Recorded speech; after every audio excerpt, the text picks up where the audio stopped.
Recently, This is America and the World traveled to the Republic of Kazakhstan in Central Asia. It's a part of the world we know little about, yet is emerging as a region and country of great importance. Eurasia encompasses both Europe and Asia, while Central Asia generally refers to the countries bordering on Europe, Iran, Afghanistan, Russia, and China.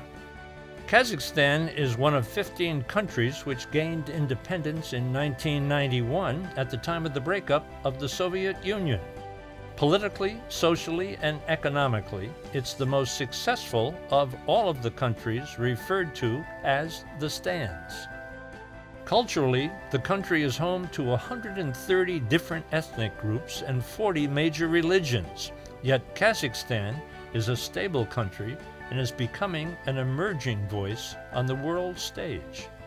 On this program, we'll take a look at the exciting future for Kazakhstan.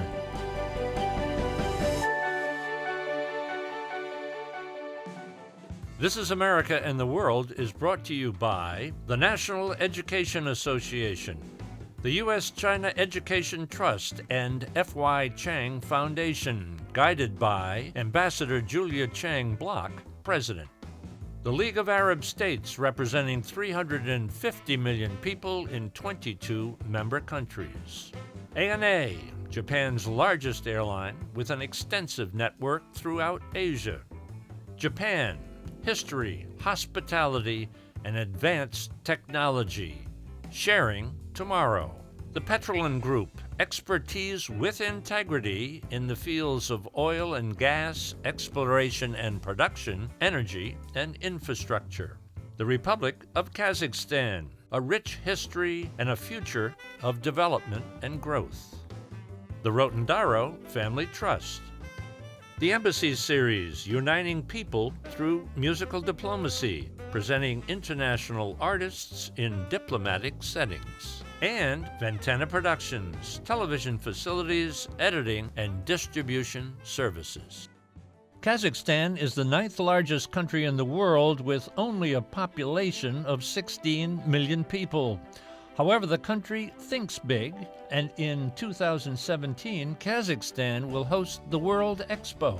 Expo 2017 is a huge and a very big event that will take place in Kazakhstan, and we are holding it, as I said, in 2017.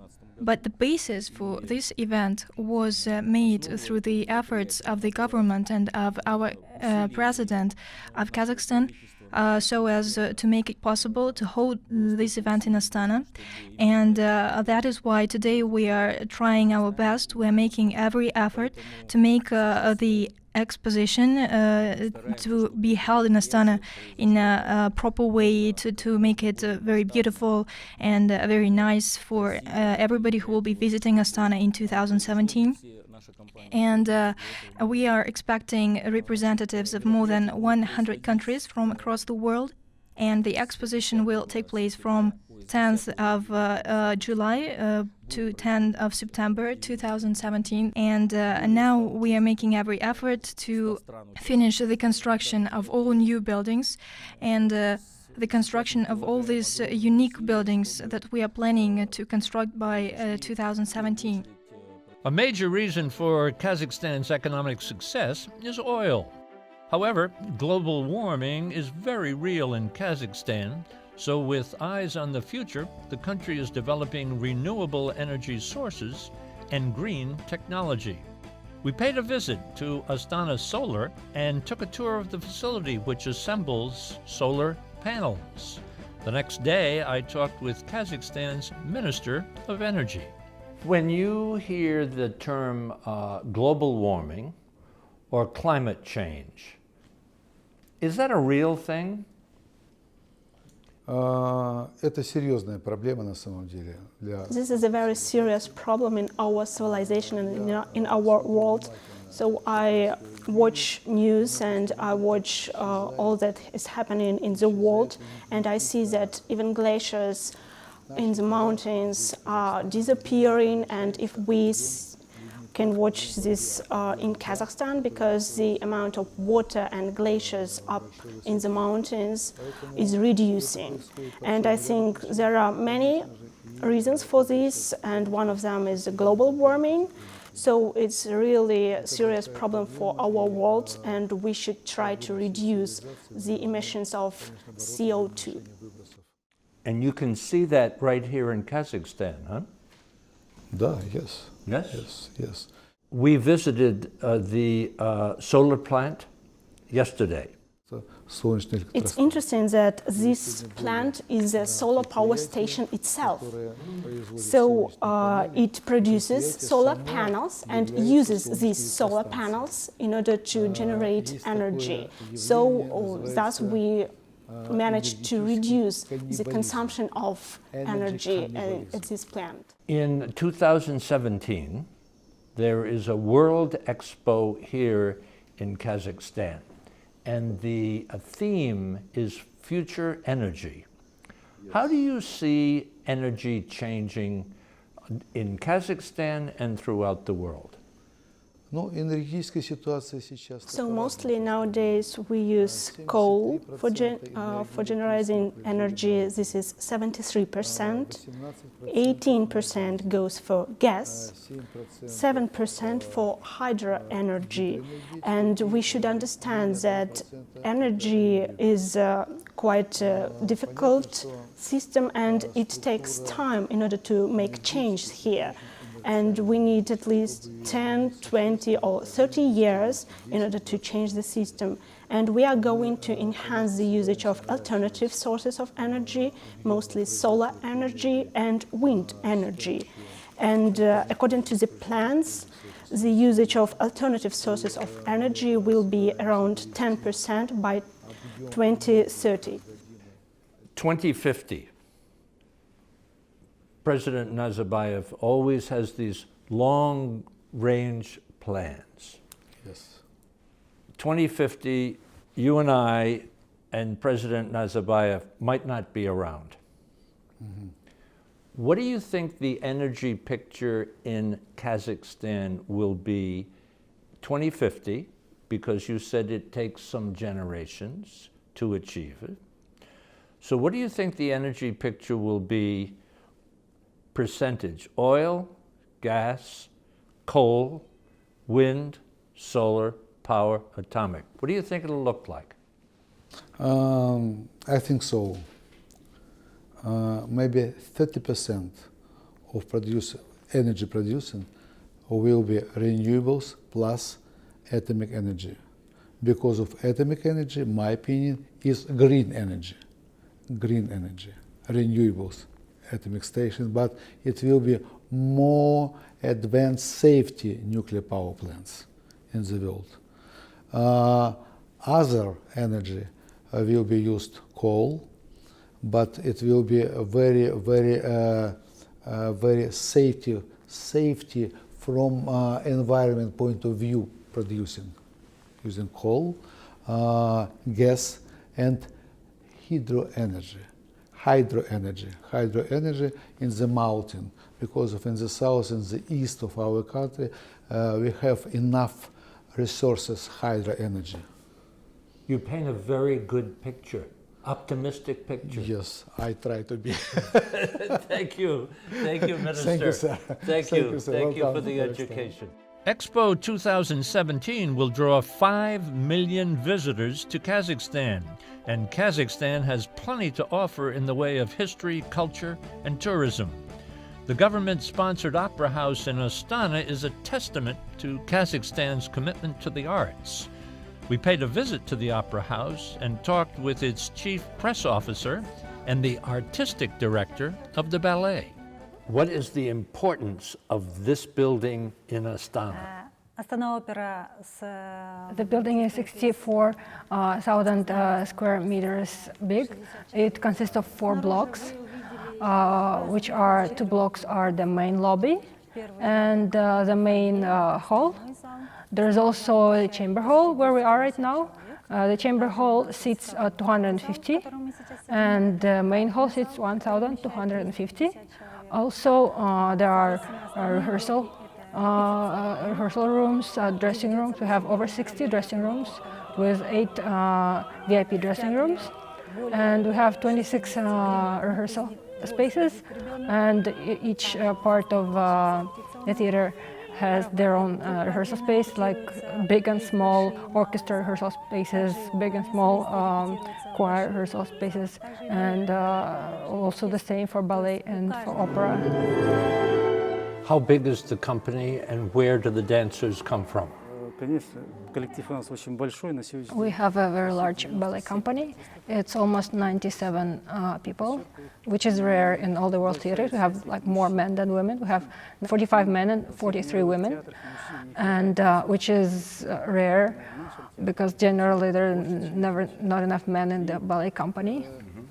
And the ballet company is very young. It's the regular age is like 23, 24 years old for the ballet artists. And the ballet artists come after an audition that is held each year. And after they pass the audition, they sign a contract for 1 year. And the year after, there is another audition to make sure that the form of the dancers is professional and well. And where the ballet dancers come from is the ballet school in Almaty. I can tell that the quality of the dancer is quite high. As the artistic director, I'm like happy and glad and proud of each of their accomplishments, their creativity and their creative growth. I'm of course proud of all the artists of their creativity and proud to be in this theater. Expo visitors can travel 2 hours by car outside of Astana to experience the spectacular mountain views of Borabai National Park, or they can take quick flights from Astana to Kazakhstan's cultural capital, Almaty, or to Shymkent to experience the authentic history of the Silk Road. I talked with the general manager of the stunning new Rixos Hotel that will be open to visitors next month, well in advance of the expo.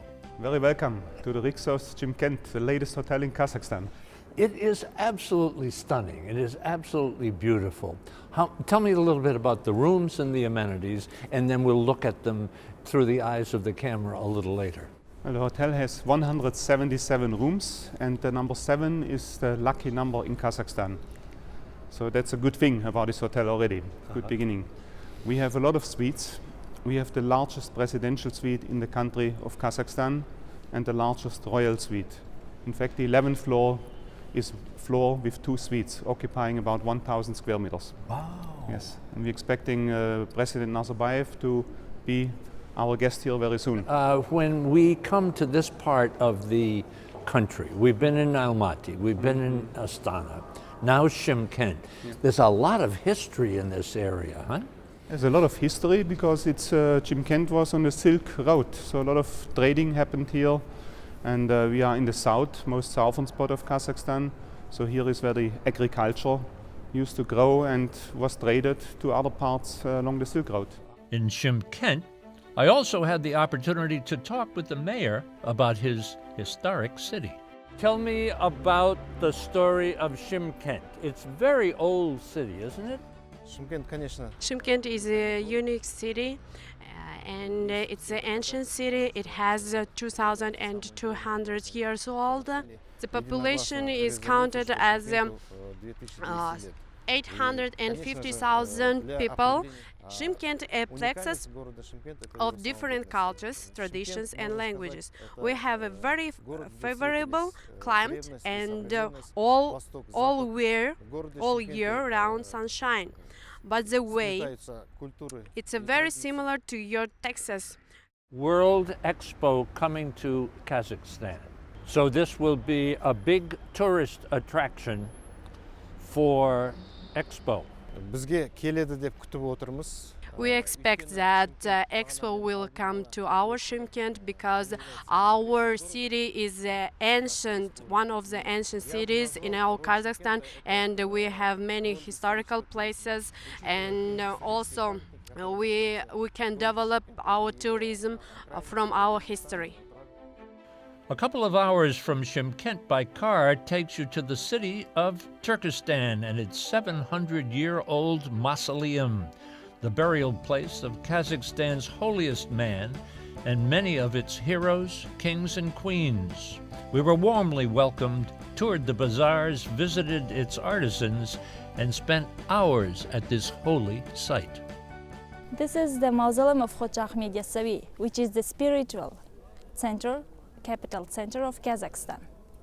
And the mausoleum of Khoja Ahmed Yassavi, it was constructed at the end of the 14th century by Emir Timur as a respect to Khoja Ahmed Yassavi, because that man, Khoja Ahmed Yassavi, he was the man who has spread the religion Islam first to this region. That is why he became as a holy man.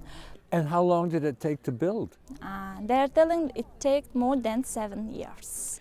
And who is buried here other than that great spiritual leader? Yeah, the mausoleum of Khoja Ahmed Yassavi, it is not only the burial place of Khoja Ahmed Yassavi, it is the burial place of 1,000 people, the 1,000 famous people in our Kazakh history, like Khans, heroes, sultans.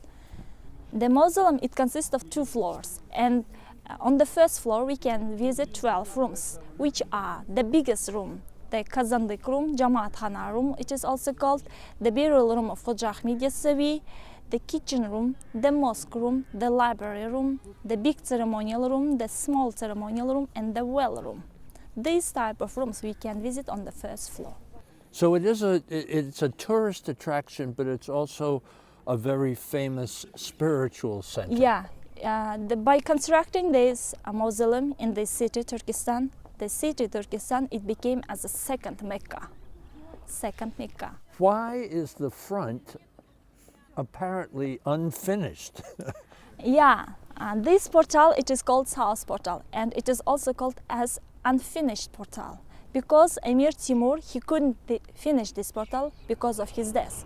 Some of kings, they tried to finish this portal, but they couldn't because they didn't know about the plan of this mausoleum. And other sides have beautiful mosaics, huh? Yeah, the other sides are the portals like west, north, and east portal. They are finished, fully finished, and they are decorated with beautiful mosaics.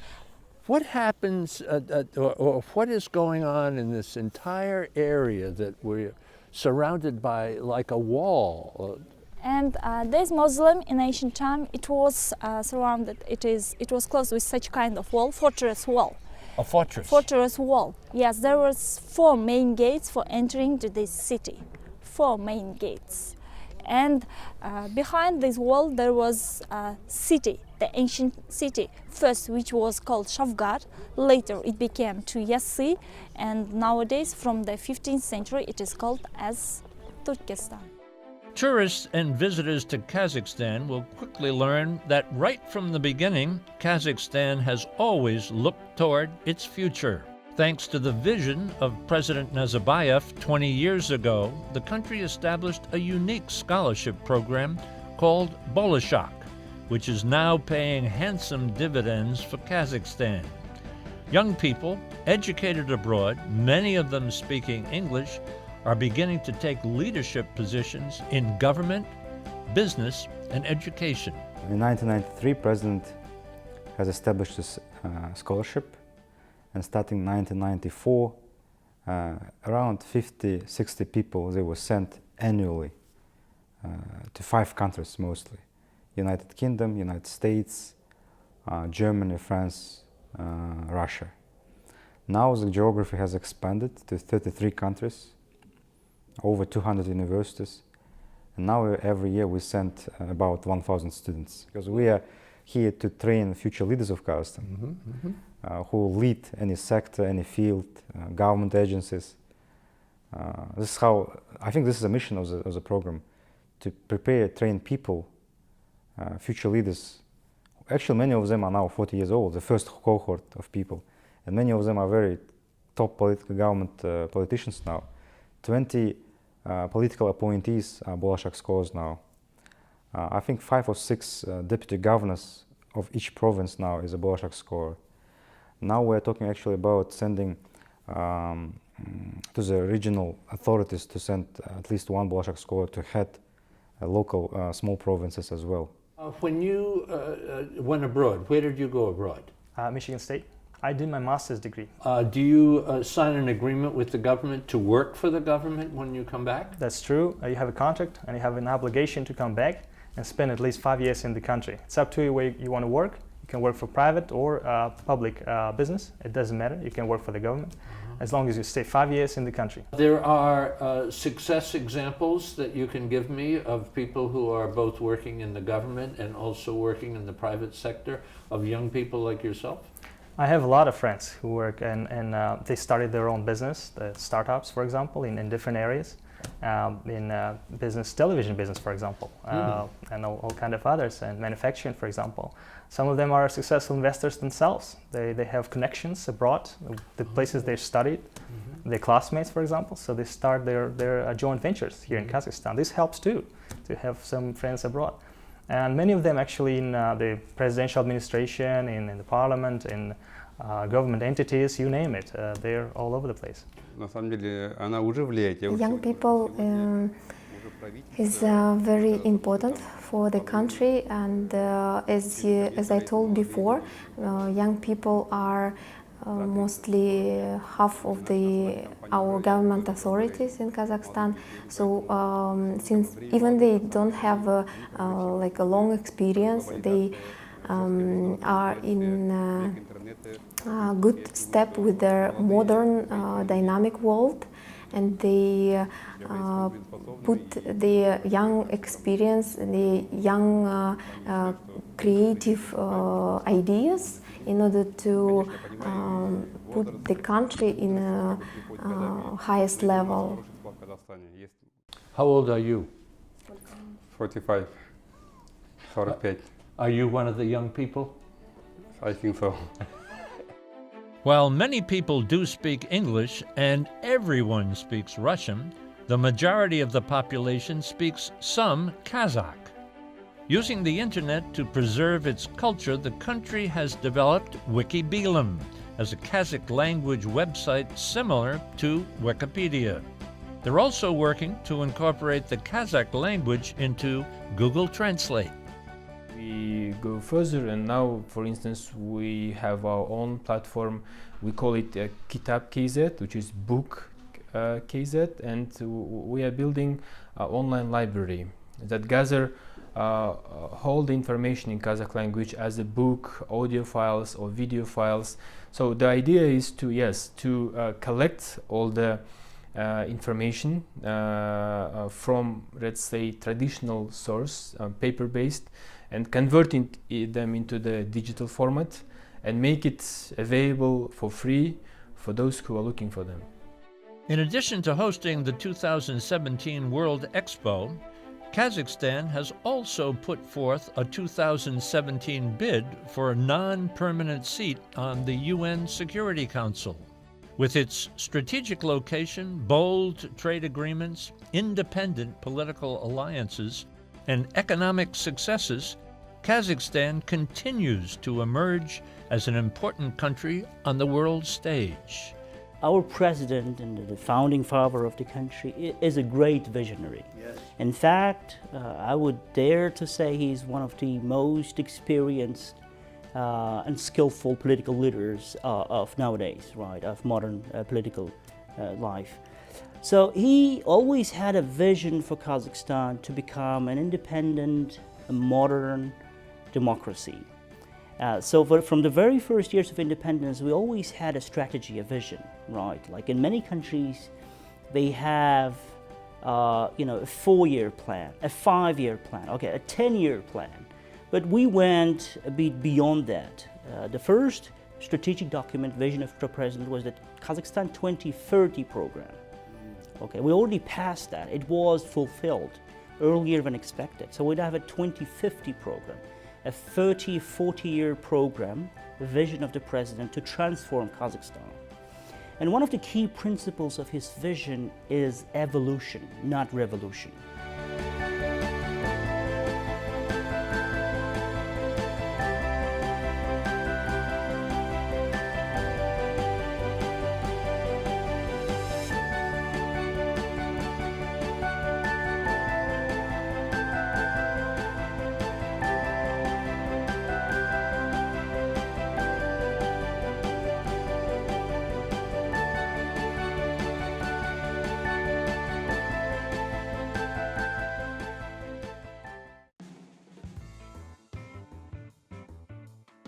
For information about This Is America and the World and to watch all of our programs, visit our website thisisamerica.net and look for us on Facebook and Twitter. This is America and the World is brought to you by the National Education Association, the U.S.-China Education Trust and F.Y. Chang Foundation, guided by Ambassador Julia Chang Block, President. The League of Arab States, representing 350 million people in 22 member countries. ANA, Japan's largest airline with an extensive network throughout Asia. Japan, history, hospitality, and advanced technology.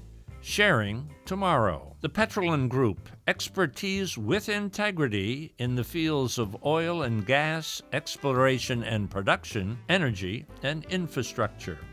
The Republic of Kazakhstan, a rich history and a future of development and growth. The Rotendaro Family Trust. The Embassy Series, uniting people through musical diplomacy, presenting international artists in diplomatic settings. And Ventana Productions, television facilities, editing, and distribution services.